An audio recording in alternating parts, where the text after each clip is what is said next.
कंडवा रोग। कंडवा रोग दो तरीके का होता है। कितना बड़ा होगा कंडवा रोग का? आगे बढ़ा लीजिएगा स्लाइड। कंडवा रोग भी बड़ा होगा।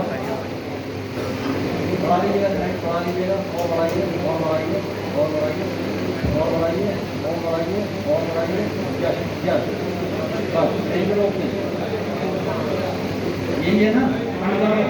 हाँ देखिए जी, अगर गेहूं के सापेक्ष बात करूंगा तो कंडवा रोग दो तरीके का होता है, एक लूज स्मट, एक कवर्ड स्मट। यदि गन्ने के सापेक्ष बात करें तो ये होता है कवर्ड स्मट। इसके ऊपर बहुत बारिश की गिरी भी रहती है। अब कंडवा रोग कब आता है? स्पोरोथोरियम सिटेमेनियम इसका कॉजिंग ऑर्गेनिज्म है। अब ये कंडवा रोग कब आता है? अगर आप रोग को, कीड़ों को, मैंने कहा नहीं, मौसम के साथ कोरिलेट करना सीख जाएंगे तो आपको समझने में बहुत आसानी होगी। कंडवा रोग हमेशा उस समय आएगा जब हॉट एंड ड्राई वेदर हो, गर्म और शुष्क मौसम हो। और 38 के अंदर आपको जो दिखाई देगा वो मेरी समझ से रेटून के अंदर ज़्यादा दिखाई देगा, प्लांट सेल के अंदर उतना नहीं दिखाई देगा। और उसका भी इंसिडेंस लेस देन 1% है, लेकिन दिखाई दे रहा होगा आपको क्योंकि हॉट एंड ड्राई वेदर है। अब इसका निदान क्या है? देखिए, जब एक बार चीज आ गई इस स्टेज में आप कुछ नहीं कर सकते कि इतनी भयंकर बीमारियों में फंस हैं, लेकिन फिर भी आगे वो ना आए उसकी जानकारी होना आपके लिए नितांत आवश्यक है। अगर ऐसे लक्षण दिखाई दे रहे हैं, ऊपर से बोरा डाल के और जमीन से ये काटना नहीं है, खोद कर निकालना, पूरे के पूरे थान को खोद लें, उसमें 5 हो 6 हो जितने भी हो सारे खोद लें और खोदने के बाद एक जगह इकट्ठा कर लें, गड्ढा खोद के जमीन के अंदर दबा दें।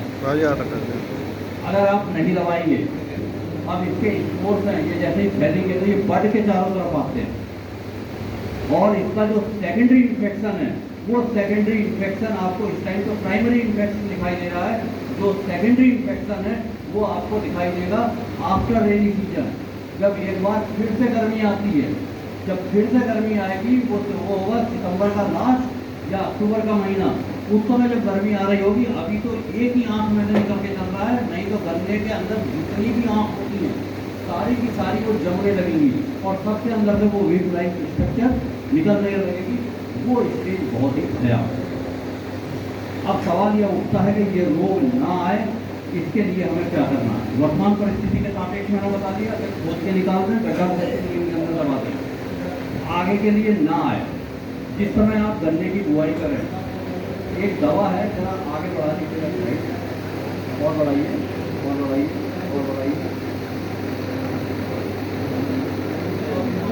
चलिए कोई बात नहीं, बता दो।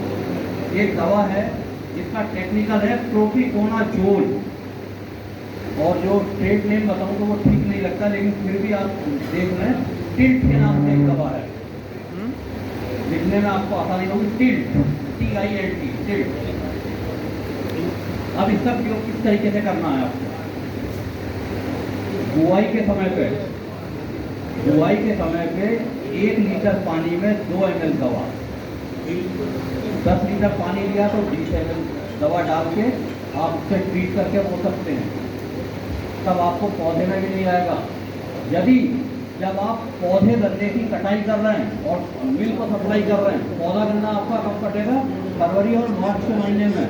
पौधे गन्ने की कटाई कर रहे हैं और मिल को सप्लाई कर रहे हैं, उस समय आप 1 लीटर पानी में 2 ml के उससे मिल को बाद में सप्लाई करें। वो जो फूट बचे हैं उन फूट के ऊपर आप इसका स्प्रे कर देंगे तो आप इस रोग के ऊपर प्रभावी रूप से नियंत्रण पा सकते हैं। क्योंकि ये बीमारियां ऐसी है कि एक बार आगे तो जाएंगे नहीं, लेकिन आगे के लिए ना आए उसके लिए हम प्रिकॉशन और सावधानी ले सकते हैं।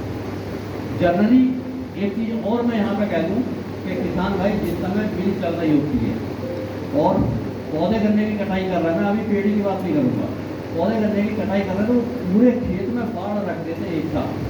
पूरे खेत में मत रखो, 4 जितने की पर्ची आई है उसमें 5 उतार दो, तो आपको वहाँ पे प्रसव क्रियाओं में बाकी में भी कमी। ये तो बात आ गई इस मट। ये मैंने डाली थी ये तो दवाई, वो तो मिली नहीं, आप जोड़ दियो, आपको मिली थी जो मुझे मिल गया। और अब क्या करना है, फिर वही बना कौन सी? यही टिल्ट नहीं मिला, प्रोपिकोनाजोल हाँ वो ये वो नहीं मिले थे। दवा नहीं मिली। नहीं नहीं नहीं। देखो और बताई थी आपने वो डाल दी थी। देखो टॉप मोडर से तो कंफ्यूज नहीं कर रहे हो। अरे डॉक्टर को नहीं इसमें ये जो स्मर्ट हाँ ये वाला जी। स्मर्ट की बात कर रही थी, हाँ, आगे हाँ, बोलेगी। स्मर्ट। मैंने कहा नहीं प्रोपिकोनाजोल हाँ जी। टिल्ट इसका अब स्प्रे करने से कोई फायदा नहीं नहीं। जब कटाई करी जब करी थी। डाली थी, हाँ जी। भरपूर मात्रा में डाली थी। हाँ जी मैं भरपूर अपना डाली। अरे भाई देखिए बैठिएगा, आपने कम से कम इतनी हिम्मत तो की। सुन लीजिएगा, दवा को एक चीज ध्यान रखिएगा, 3-4 चीजें दवा के साथ चलती हैं। कब डालें, क्यों डालें, कैसे डालें और किस समय डालें। यदि ये 4 सवाल आप अपने आप से करोगे, आपने दवा लाके देखिए, दवा लाके यदि आप डालेंगे, जनरली किसान की एक टेंडेंसी रहती है कि वो मार्केट में गया, या तो अपनी मिल में आ जाए या अपनी सोसाइटी में आए, आपको सही जानकारी वहीं से मिलेगी। वो जो मार्केट में बैठे हुए हैं, उसको तो अपना सामान बेचना। मुझे बता के चाहिए आप जब माल लगे वहाँ मैं ये कर दी। फर्म में भी गए थे, हाँ जी हाँ जी आप भर बहुत वहाँ पे भी नहीं मिली। नहीं जब तो लेनी हटती थी कभी। यहाँ नहीं मिली, आपको मिलेगी वहीं। हिंगड़ा गया चले जाइए, मैं दुकान का नाम नहीं बोलना चाह रहा, मिलेगी। आगे ध्यान रखिएगा। अच्छा ये तो बात आई आपकी किस्मत की। अच्छा इसके अलावा देखो कम सामयिक बीमारियां तो बहुत हैं, फोटो भी आपने देख लिया वो बहुत हैं, लेकिन अब मैं बात कर रहा हूँ टॉप बोलर की, जिससे भी किसान ज़्यादा प्रभावित है।